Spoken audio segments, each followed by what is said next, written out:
Hello peeps, welcome back to Big Deck Playa with me, Matt Sparks. This week we're taking a look at another rogue deck. This one has been posted on hearthstone.com by the user NooberDog, and this is called the Hybrid Pirate Rogue. So this is the deck of the Hybrid Pirate Rogue. It's kind of a weird one. When I first sort of saw the list, I was like, oh, this is just your run-of-the-mill kind of aggro deck. But it's not really. I know that might seem a bit weird, but it's not. It's actually quite versatile, which kind of took me by surprise. So we've got some pirates in here, but we've also got some other cards that are normal to kind of rogue type decks. So let's have a look and we'll go through it and see what you think. So to start off, we've got a couple of backstabs, 0 mana, which is awesome, 2 damage to an undamaged minion. Early game, this will kill off virtually everything. When you mulligan, try and get at least 1 backstab in your hand, because they're pretty good. Also at 0 mana, because you only really get that with rogues, we've got 2 preparation. Now this is more for comboing with the 7 mana sprint that we've got, because obviously that'll make it a 4 mana, which makes it generally a lot better value. Preparation is the most expensive card to craft out of the lot. Out of this whole entire deck, it's the only epic. Everything else is either rare or common, but it is kind of necessary. It's also quite good for combos with some of the other things in this deck that require you to combo something to make it better, so it's pretty useful in this deck. 2 deadly poisons for 1 mana, giving your weapon a +2 attack. Awesome card. It's always useful in rogue decks, even more useful in this particular deck, and I will explain why very soon.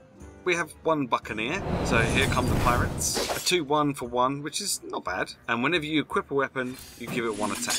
If you were to have another Buccaneer out on turn 3, and then use your weapon again, you'd get +1 attack from both Buccaneers, giving you 3 damage on your dagger. Unfortunately, because we see lots of mages and paladins and druids on ladder, these generally don't last longer than 1 round, unfortunately. If you're lucky, they can last a round or 2, which can be quite useful. Also at 1 mana we have 2 South Sea deckhands, because you've got to have some more pirates, and these are traditional cards for rogues to have in their decks for when they're doing kind of aggro decks. South Sea deckhand has charged while you have your weapon equipped, so make sure if you've only got 1 durability left on your dagger that you use your South Sea deckhand to charge first before you attack. You don't want to attack, realise you've got no mana left to get another dagger out, and find that your South Sea deckhand is there waiting to charge. At 2 mana we have Blade Flurry, so this is a nice combo with the Buccaneer and the Deadly Poison. Either of those is pretty nice. If you can get a Buccaneer and then use the Deadly Poison and then Blade Flurry, oh my god, it's so much damage, it's so good. Best thing about Blade Flurry is that you can attack. You can build up the damage on your dagger, you can attack your opponent's face, and then use Blade Flurry to clear the board and still do damage to your opponent's face at the same time, which is wonderful.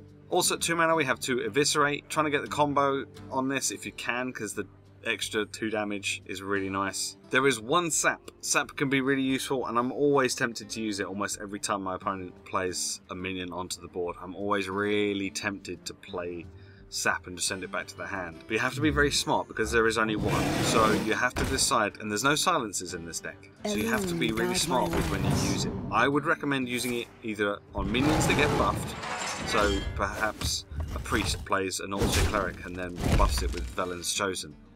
Or you can wait for something to get, maybe like a Shade of Naxxramas. You can wait for that to get really big, really strong, and then for them to attack with it and then send it back to their hand. So they do get that 1 attack, but they've been waiting so long to actually use it, and then it goes back into their hand and they have to start with. That could be an option, but only if you're ahead on health, because otherwise that might not be a good idea. And Taunt is the final thing, and that's the thing that I usually use it on. You might need to use it on something else to buy you some time if you're having trouble with drawing cards, and that is one of the problems with this deck, is that you don't get any real reliable card draw until towards the late end of the game.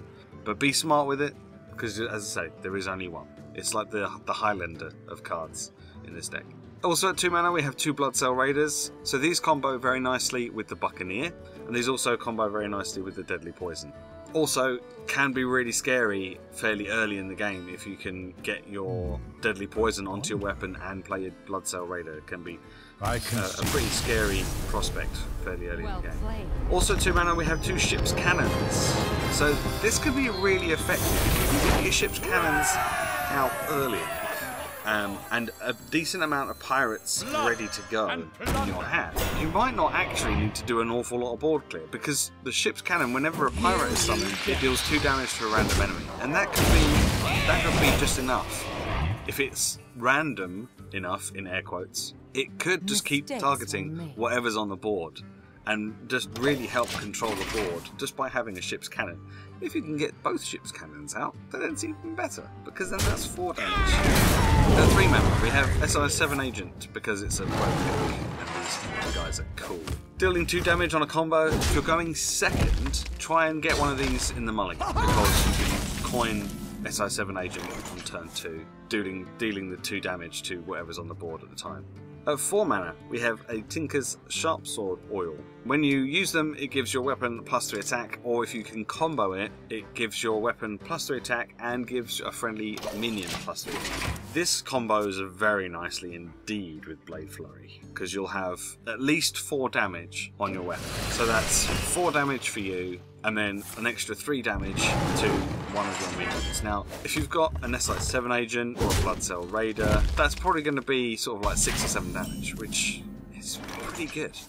Pretty good indeed. And obviously, you've got the 4 attack, and then you've got the Blade Flurry for an extra 4 attack and 4 damage board clear, which is really, really good. It's like a Flame Strike, but better. So if you can get the combo on that, this could be one that you use your preparation for if you need to. Also, at 4 mana we have 2 Dread Corsair, more pirates, 3/3 for 4 with Taunt, but it costs 1 less every damage you have on your weapon. And he's a pirate, so he combos very nicely with the ship's cannon.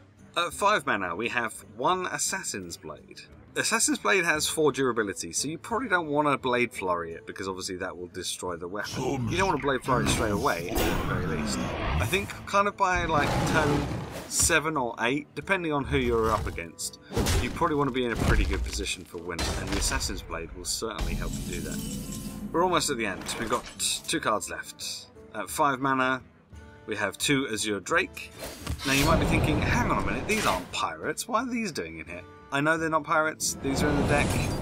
This +1 spell damage will affect Eviscerate and Backstab, but it also affects Blade Flurry, which is some things that some people forget.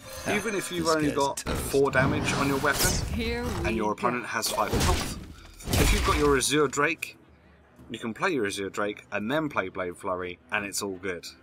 Azure Drake and the Sprint is your only form of card draw. And then, as I say, finally, at 7 mana we have Sprint. You kind of want to use your preparation for Sprint. Sometimes it doesn't work out that way. Sometimes the way that you've been drawing cards, you won't get preparation when you need to use Sprint. And that is the deck. That is the Hybrid Pirate Rogue deck. I've been having a blast with it. I don't know if you'll notice, if you're a regular viewer of mine, you'll notice that I'm actually playing this deck at a higher ranking to what I normally would play. This, I've been able to pick up. I played 1 game as casual, and then I've been able to pick up and go straight into ranked, and I've won 3 of 4 games, which is pretty good at this rank, I think, for a deck that I haven't really played before. It's fairly straightforward. I mean, it's not too difficult. You want to play, depending on who you're up against, obviously. In the videos that are running in the background, I don't play them perfectly, but I still win. So that kind of is a nice testament to how good these decks can be. These decks can be really, really good, and the user on Hearthstone has said that someone has used this deck to get to Legend in North America, so it's got to be fairly good, right? If they can get to Legend with it, it can't be too bad. It costs 1,960 dust, which is pretty cheap compared to a lot of other decks that are doing the rounds at the moment. As I say, preparation is the only epic in the deck, and the rest are rares and commons. So it's pretty cheap to craft. So if you're fairly new to Hearthstone, you know, this might be worth crafting if you don't have these cards already. Level up your road, take it for a whirl. If you decide to play this deck, let me know how you get on. If you make any videos using this deck, feel free to link them to me and I'll come and check them out. If you have any suggestions for future decks for Big Deck Player, then don't hesitate to contact me and I will be sure to check them out. Otherwise, I will see you next week. We'll have some more Big Deck Player. Maybe we'll have a different hero this time. Maybe we'll have a caster next week. We'll see. We'll see what's going down on Hearthstone.